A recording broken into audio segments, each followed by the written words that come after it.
The announcement echoed sharply across the airport terminal, slicing through the murmur of travelers and the squeak of rolling suitcases. Final boarding call for Flight 287 to San Diego. Gate 28. Doors closing in 3 minutes. Nia Jackson quickened her pace, clutching her boarding pass in one hand and her phone in the other. Her long black hair was tied neatly behind her back, swinging with every determined step. She wore a modest beige dress that brushed just below her knees, paired with simple black leather flats, shoes that had served her faithfully through long shifts at the Elder Care Center in Pittsburgh. Her appearance didn't turn heads, but it carried quiet strength. Her breath came in short bursts. She had less than 3 minutes to reach Gate 28, just beyond the crowded food court. Her heart raced, but not just from running. This flight wasn't just a trip. It was her future. Her interview in San Diego the next morning with Pacific Sky's Emergency Medical Response Program was the opportunity she had waited for nearly a year to reach. She rounded the last corner, eyes locked on the glowing 28 sign, when she heard it. "Help! Please!" The voice was faint, trembling, almost lost in the noise. Nia skidded to a stop. Just a few feet from her, slumped near a row of metal seats, was an elderly white man. His gray coat was wrinkled, and his cane lay on the floor beside him. One hand clutched his chest. His eyes were wide with panic and confusion. Nia's instincts kicked in. She rushed over and dropped to her knees beside him. "Sir, can you hear me? Are you having chest pain?" She reached to check his pulse, but before her fingers touched him, a sharp voice cut through the moment. "Ma'am, step away from him!" A woman in a navy blazer approached, her employee badge swinging as she walked briskly. "Carla Madison," as the tag read. "I'm a nurse," Nia said quickly. "He's in distress. I need to—" "You're not certified to touch passengers here. This is a restricted protocol zone. Please step back," Carla snapped. More people began to look. A male staff member joined, arms crossed, standing behind Carla like a wall. "I'm just trying to help," Nia insisted. "He might be having a heart attack." "You're interfering," Carla said. "You have no visible credentials, and I don't care what you say you are." Nia froze. The man groaned. His hand trembled against his chest. In that moment, Gate 28 chimed again. Final door closing. Nia looked at the gate, then back at the man. She knew this choice would cost her everything, but her body moved before her doubt could. She pushed past Carla's outstretched hand and dropped beside the man, placing 2 fingers on his neck. "He's tachycardic. His breathing's shallow. We need paramedics, now." Carla shouted for security. A walkie-talkie buzzed. But others had gathered, some silently filming. As Nia began to check the man's airway, she didn't look back. The gate door clicked shut behind her. Her plane was gone. Her chance, maybe gone too. But the man was still breathing, and that was enough. What would you have done in her place? Would you run for your flight or stop for a stranger? The medical team rolled the elderly man away on a stretcher, oxygen mask over his face, paramedics murmuring to each other in technical code. He was stable now, but only because Nia had acted when no one else did. She stood in silence near Gate 28, heart still pounding, her body lightly trembling with adrenaline. Her flight, of course, was long gone. The overhead screens already flashed, "Departed," in cold, unwavering letters. From the corner of her eye, she saw Carla approaching again. Clipboard in hand, expression unreadable. "Ms. Jackson," she said curtly, "you've been cited for unauthorized intervention in a restricted area." Nia blinked. "What?" "You entered a controlled assistance zone without clearance or verified medical credentials. This is being documented." "I'm a nurse," Nia said, stunned. "I've worked in elder care for 7 years." "But you're not licensed with airport operations or TSA medical access," Carla interrupted, flipping a page and writing. "You could have endangered the passenger further or disrupted protocol." Her words were smooth, but her eyes were hard. Nia recognized that look. It wasn't about paperwork. It was the same look she had seen countless times. The look that doubted her, diminished her, dismissed her. "I saved his life," Nia said quietly. Carla didn't respond. She simply tore the top sheet off the clipboard and handed it to her. "Consider this a formal warning. If you attempt to intervene again without clearance, law enforcement will be involved." With that, she turned on her heels and walked away. Nia stood alone. The paper in her hand fluttered slightly in the breeze of passing passengers. She looked down at the bold black letters across the top. Incident Warning Notice. She found a bench near the window, dropped her bag beside her, and sat, body slumping, shoulders low. The adrenaline had worn off. What remained was the ache of disappointment. Her flight was gone. So was the interview. She pulled out her phone, opened her email, and stared at the message she had drafted earlier. Subject line, confirming arrival in San Diego. She deleted it. Instead, she typed, "To whom it may concern, I regret to inform you I will not be arriving for tomorrow's interview. Due to unexpected events, I am unable to travel today. Thank you for your consideration." She didn't explain further. She didn't think anyone would care. Her thumb hovered over send, then pressed it. The message vanished. She stared out the tall glass windows at the tarmac. A plane taxied in the distance. Another ascended into a soft pink sky. Her world felt still. She thought back to all the doubles she had pulled at the care center. Holidays missed. Lunch breaks skipped. Extra shifts picked up when other nurses couldn't handle the dementia ward. She had saved up every spare dollar for this flight, this chance. One interview, one shot, and she had given it up. For someone she did not know. Was it foolish? Her mother's voice echoed in her memory. "Baby, your kindness is not weakness. You do what's right, even when no one's watching. Especially then." Nia wiped a tear from her cheek. She looked down at her beige dress, now wrinkled and stained from the floor. Her hand still bore the faint scent of antiseptic. No one had said thank you. Not the staff, not Carla, not even the medics. But she wasn't expecting it. What she hadn't expected was to feel this invisible. Hours passed, though Nia couldn't say exactly how many. The airport, once bustling with midday rush, had settled into its early evening lull. The polished floors glinted under fluorescent lights, reflecting the movement of distant travelers, none of whom looked her way. She remained at the same window seat in the corner, her bag untouched beside her. Her phone battery hovered at 10%, but she no longer had anything to check. No reply from the interview team, no text from friends, no next steps. Her beige dress clung to her legs after hours of sitting. The soles of her black flats were worn nearly smooth. She looked down at her reflection in the window glass, blurred by fingerprints, shadowed by the fading light. She looked tired. Older, smaller somehow. Behind her, people moved around with purpose. Pilots, attendants, business travelers pulling hard-shell luggage. All part of a system she never truly felt welcomed into. She had always known what it meant to be overlooked.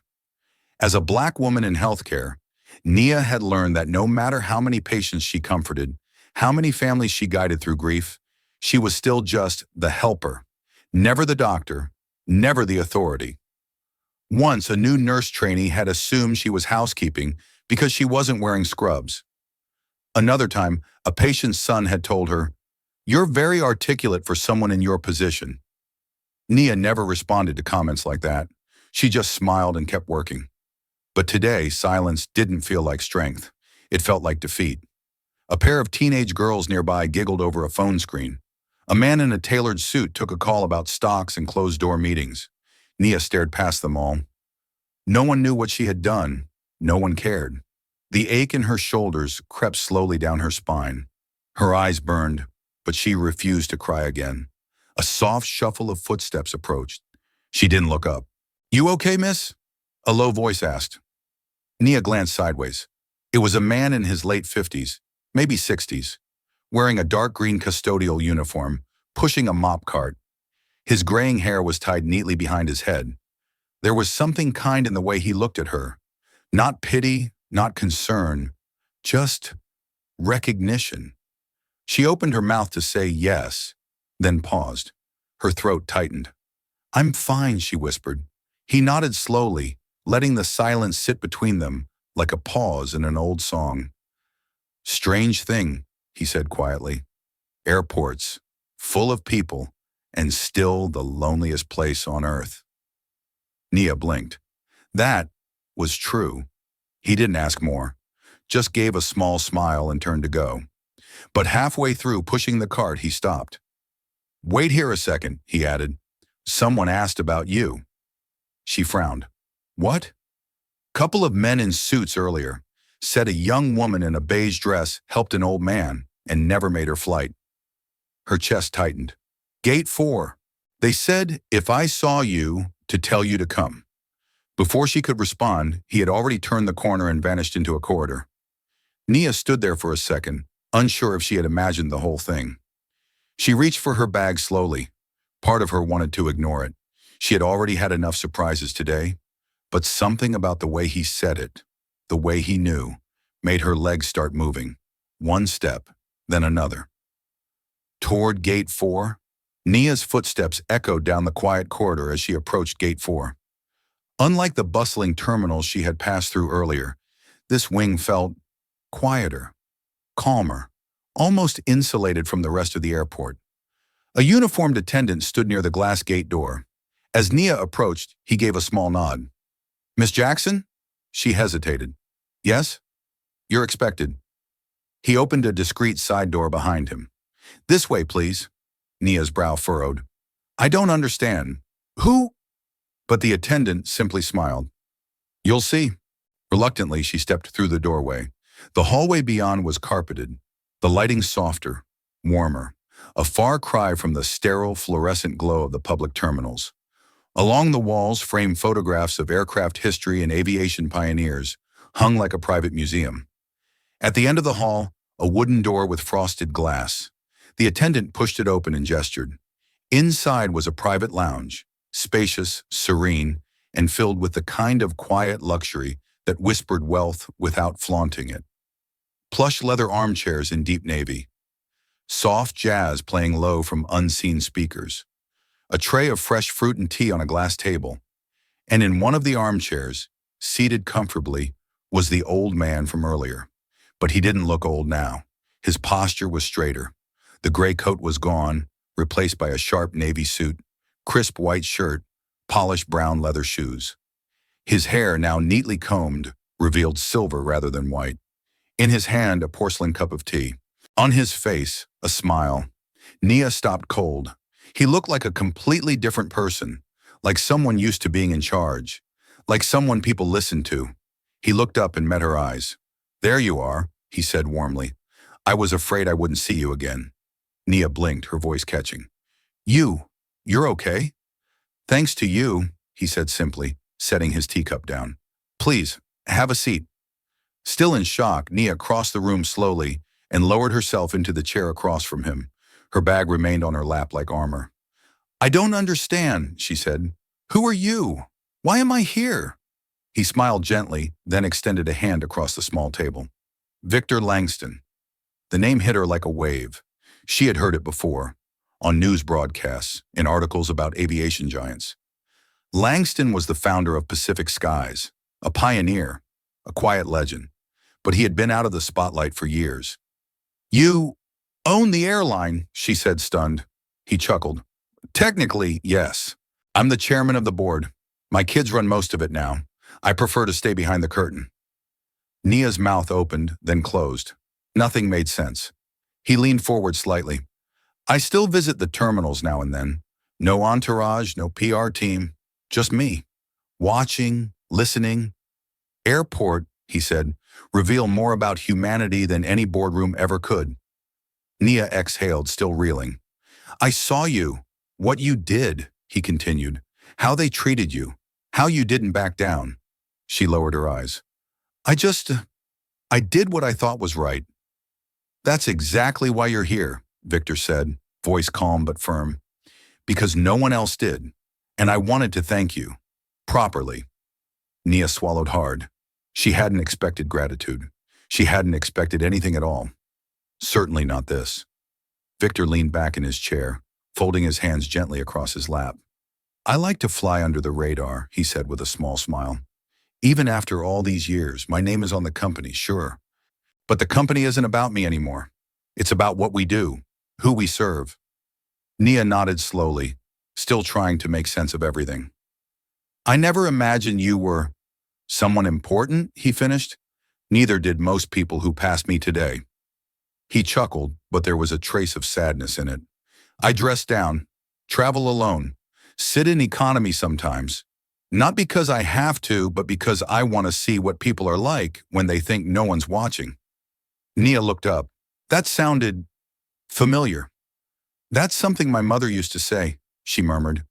Your character shows when no one's looking. Victor's smile widened. Smart woman. He reached for his tea again, but didn't drink. I've seen all kinds of people pass through these terminals. Rushed, distracted, dismissive, some kind, some cruel. But what happened today? It was rare. He turned to her fully now. You gave up everything for a stranger.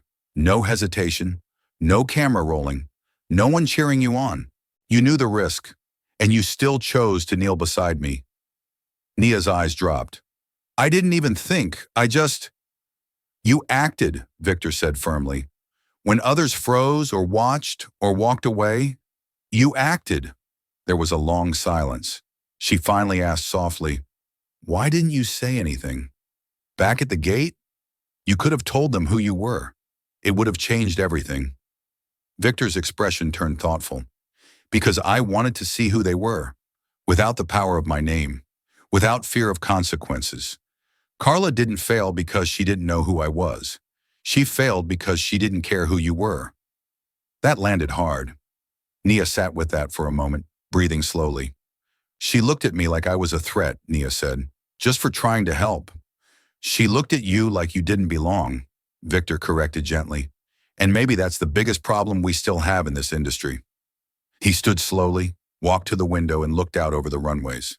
You know, when I started Pacific Skies, I had one rule for my senior staff. Always assume the best in people until they prove otherwise. Somewhere along the line, we lost that. Nia stood too, instinctively, as if drawn into the moment. Victor turned back to face her. But not you. You reminded me what this company used to stand for. Why I built it in the first place. He reached into his jacket pocket and pulled out a small notepad, jotted something down, then looked back at her. I called ahead. Your interview in San Diego. It's being rescheduled. Nia gasped. He continued. And the board is being flown in to meet you personally. I want them to know who you are, because I think they've forgotten what courage looks like. Her lips parted in disbelief. Why are you doing this? Victor's answer came without pause. Because you didn't save a chairman today. You saved a person, and that's exactly the kind of person we need. He smiled. Then almost as an afterthought added, besides, something tells me your day isn't over just yet.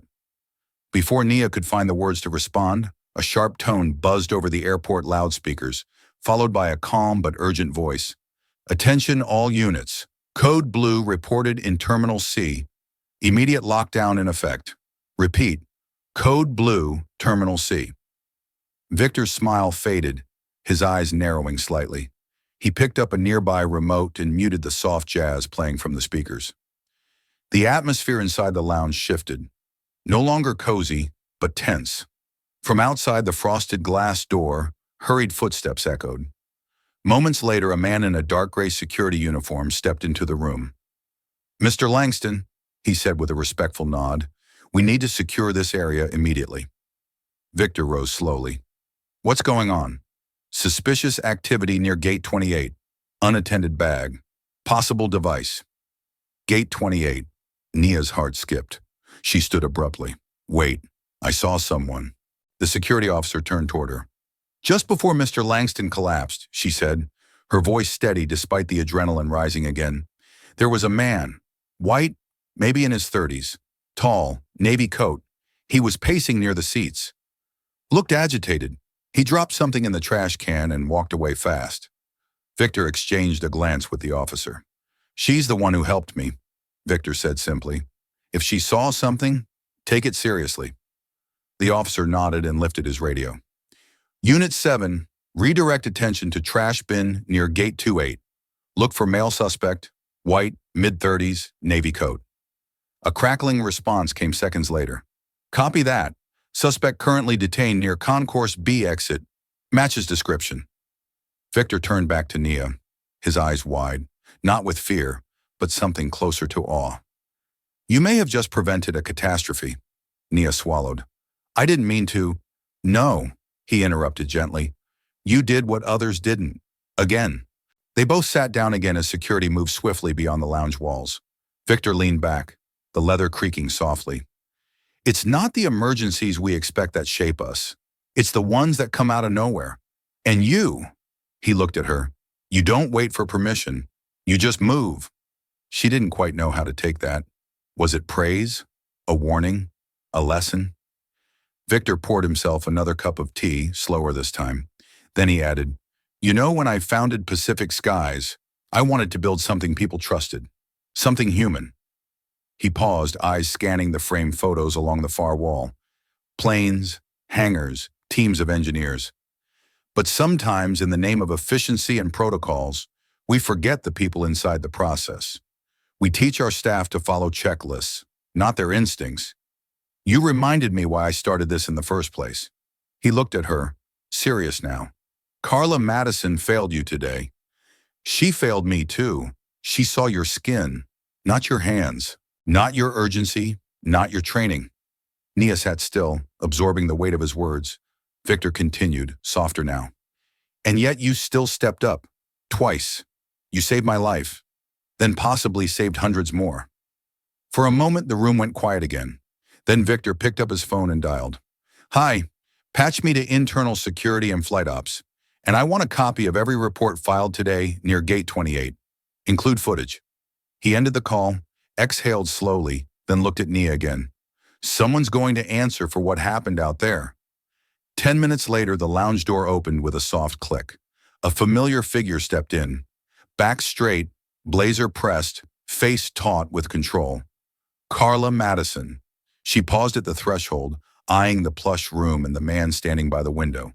Then her gaze landed on Nia and hardened instantly. I was told there was a meeting, Carla said coolly. I wasn't given details. Victor turned slowly. No introduction, no smile. Ms. Madison, he said calmly, do you recognize this woman? Carla's lips pressed into a line. Yes, she interfered with a passenger earlier. Uncredentialed. Caused unnecessary disruption. She saved my life. Carla blinked. I'm sorry? Victor walked forward. You called security on the person who administered emergency response to a cardiac incident. Mine. There was a moment of stillness. Carla glanced at Nia again, then back at Victor. I was following protocol. She had no visible ID, no clearance. I couldn't have known. You looked me in the eye, Victor interrupted, voice still quiet but sharp, and said she was a threat. Carla hesitated. I was protecting the passenger and airport regulations. She wasn't touching just any passenger. She was stabilizing me while you stood there shouting about zones and wristbands. Carla's face paled slightly. Sir, I wasn't aware you were. Of course you weren't, Victor said. You didn't care who she was. And you certainly didn't bother looking at who I was. He reached for a nearby tablet resting on the table. With a quick tap, security footage appeared, clear as day. The video showed Nia kneeling beside him, Carla hovering behind, arms folded, barking into her radio. No urgency, no care. You said you were protecting me, Victor added, but you never even checked my pulse. She did. You never asked if I was conscious. She did. You never called medics. She screamed for them while you called security. Carla stood frozen. Do you know what they found near Gate 28 minutes after you dismissed her? Victor continued. A man with a planted device. Your fixation on Nia almost cost this airport much more than my life. Carla's composure cracked. I didn't know. That's the problem, Victor said, stepping closer. You didn't know because you didn't look. You didn't ask. And worse, you assumed. His eyes never left hers. You saw a black woman, dressed simply, not holding a badge, and you assumed danger. Silence, then. You're being relieved of duty pending investigation, Victor said, voice low and final. Effective immediately. Carla's breath caught. Wait, Mr. Langston, please. He raised a hand. We'll let your union rep speak for you. But for now, I don't want you near my terminals. Her mouth opened again, but no words came. She turned stiffly, stepped back through the door, and disappeared down the hall. For a long moment, the room was silent. Victor sat again, letting the weight of the moment settle. Then he looked at Nia. She looked me in the eye and lied about you, about me, about what happened. Nia said nothing. She didn't need to, because finally, someone else had said it for her. The silence after Carla's departure lingered like a held breath. Nia remained seated, unsure of what to do, where to look, or even how to feel. Victor, now composed again, stood and straightened his blazer. I don't usually act this fast, he said, voice calmer now. But after today, I see no reason to wait. He walked to a side cabinet and pulled out a slim black folder. Inside, neatly arranged, were several printed documents. Maps, staff charts, emergency response flow diagrams. I want to show you something. Nia stood slowly and crossed over. Victor laid the folder open on the table between them. This is the blueprint for our emergency operations hub. We've been upgrading it for the past 2 years. Equipment, protocols, training. But there's something missing. Nia looked over the papers, eyes scanning the neatly labeled sections. What's missing? Heart, Victor said simply. Instinct. The kind of judgment you showed today. The kind they can't teach from binders. He looked up at her. We need someone who not only understands emergency care, but who knows how to act when others freeze. Someone who sees people, not policy. Nia's breath caught slightly. Victor continued. I've already called our director of operations. They're clearing a spot for a new position. Supervisor of Emergency Passenger Response. He handed her a card. Full relocation package, full salary, housing covered for 6 months. You'd be based at our central hub in Denver. Oversee the training and evaluation of real-time medical responses at all terminals. And you'd help write the new guidelines yourself. Nia stared at the card like it was made of glass. Wait, I don't even have a bachelor's in public health. I'm not. You're exactly what we need, Victor said, holding her gaze. Qualifications can be taught. Character can't. Her throat tightened. Victor added, this isn't charity, it's leadership. And frankly, it's long overdue. He moved toward the door. Come, there's someone I'd like you to meet. A moment later, a quiet electric cart pulled up outside the lounge. A young woman in a black airport logistics jacket waved. Nia climbed in beside Victor, still silent. The cart moved smoothly through the underground corridor, bypassing terminals, leading toward a wing marked Operations. When they arrived, Victor led her through double-glass doors.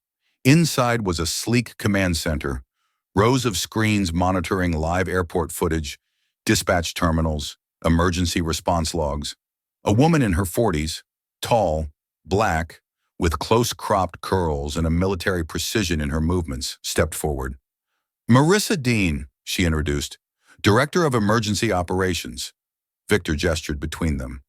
Marissa, this is Nia Jackson, the reason I'm standing here. Marissa nodded slowly, then smiled. So you're the one. Nia swallowed. I just helped. You did more than that, Marissa replied. You acted with clarity. We review hours of footage here every week. Most people hesitate. You didn't. Nia looked around the room. Lights blinked. People moved with quiet urgency. Victor turned to her. This is where the real work happens. The decisions that save lives, or fail them, start in rooms like this. He paused. I'd like you to be part of it. Nia's voice was barely above a whisper. I'm just a nurse. Victor smiled. Not anymore. By the time Nia woke up the next morning, her name was already trending. It started with a grainy 30-second clip, footage pulled from the airport's internal security feed. Somehow it had made its way onto the internet. In the video, Nia was seen kneeling beside Victor, her hands steady on his chest, checking his pulse, calling out for help. In the background, Carla loomed with crossed arms, barking into her radio. That was all it took. Within hours, the video racked up over 200,000 views. By noon, it passed 1 million. Comments flooded in. This woman was helping and got treated like a criminal? We need more people like Nia Jackson. Full stop. Shame on that flight staff. They couldn't even see her. And then came the hashtags, Nia saved lives, let her lead, compassion in uniform. Even local news outlets picked it up. One headline read, Nurse saves airline chairman, denied help, still chose humanity.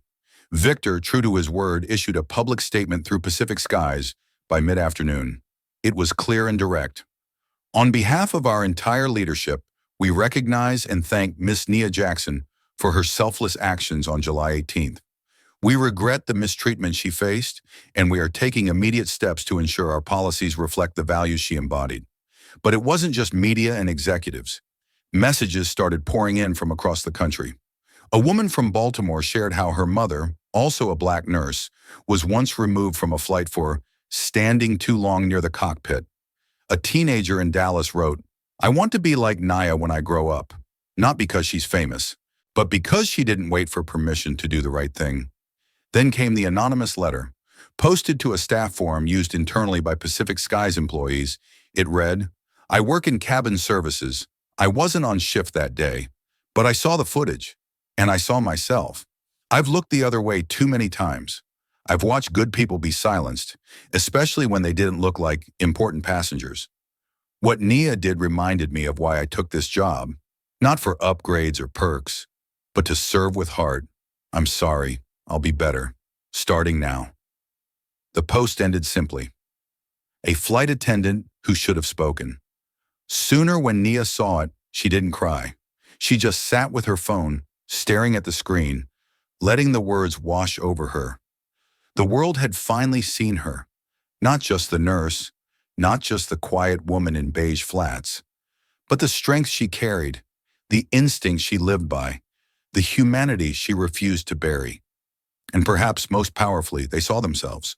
A week later, Nia walked the halls of the Emergency Operations Hub with a new badge clipped to her lapel.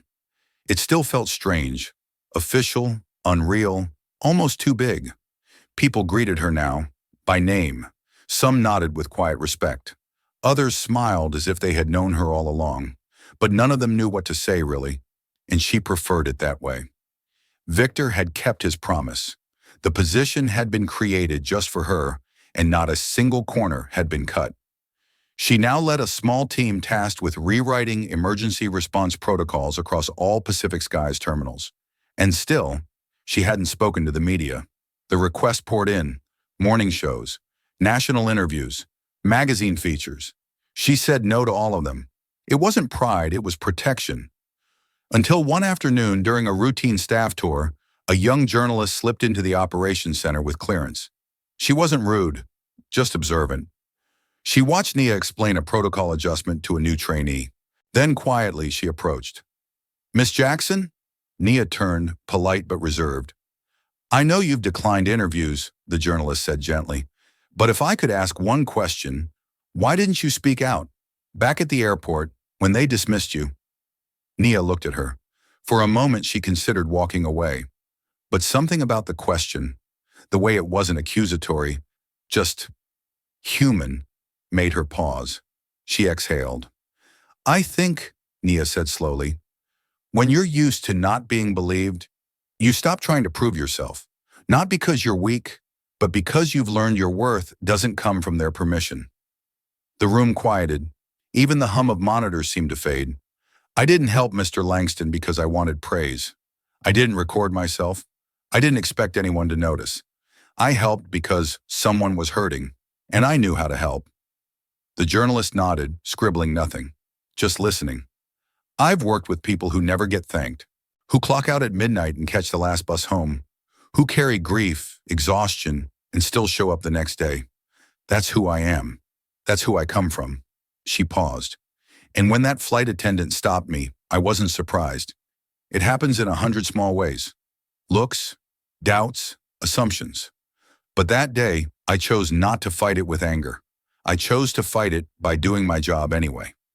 Nia looked directly at her. "If there's one thing I want people to take from this, it's not that I got a job or went viral. It's that the next time they see someone who doesn't look like they belong, maybe they'll pause." Another pause, her voice softened. "And maybe they'll choose to see them." The journalist didn't ask another question. She simply thanked Nia and walked away, leaving only the quiet hum of a woman who had already said what mattered most. 1 month later, the protocols changed. It didn't make headlines. No bold ticker on the evening news. But quietly, and within the terminals and the break rooms inside the training modules, things were different. The emergency passenger response policy, reissued and approved company-wide, now bore a subtle signature at the bottom of page 1, reviewed by Nia Jackson. It was more than symbolic. Every new hire now received a training module on unconscious bias, integrated with real-case scenarios, including footage from that July day. The system that once froze during uncertainty now moved faster, with clearer steps for prioritizing compassion over confusion.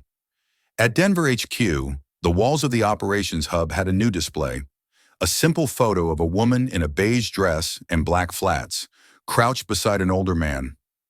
Mid-action, not posed, not polished, just real. The caption read, "Leadership is what you do when no one's looking." Victor often passed it on his way to meetings. He never lingered, but always nodded once when he walked by. When asked later by a board member why he never referred to Nia as a hero, his answer was short. Because heroism makes it sound rare. I'd rather call her what we should all be aiming for, standard. Meanwhile, Nia never asked for credit. She declined the gala invitation in her honor, skipped the televised ceremony where Victor had planned to announce a donation to community health programs in her name. Instead, she spent that evening reviewing the incident audit reports of smaller regional terminals. "Start where no one's watching," she told her team. That week, during a training session in San Diego, a young woman in a flight attendant uniform raised her hand. "Who's Nia Jackson?" she asked, pointing to the signature. The instructor smiled. "She's the reason this training exists, the reason we don't overlook instinct anymore." The young woman blinked, then nodded, and didn't forget the name. Neither did the passengers, who began to notice the difference. Not always consciously, but in the way a hand reached faster to help, or a supervisor looked twice before dismissing a concern. Change didn't come with a drum roll. It came with a ripple. And Nia? She didn't stop working. She still took the early shift. Still brought lunch from home. Still checked on her younger brother by video call during breaks. But once, weeks later, she walked past a crowded gate and noticed an elderly man drop his bag, looking disoriented. Before she could step forward, a flight agent nearby rushed over, knelt down and asked, "Are you okay, sir?" Someone else moved faster. Nia watched for a moment, then turned away, smiling quietly. She didn't change the whole world, just the way it turned. One gate, one glance, 1 second faster than before. And if this story moved you even just a little, don't forget to like this video, subscribe to Jack's Stories, and share it with someone who still believes in quiet courage.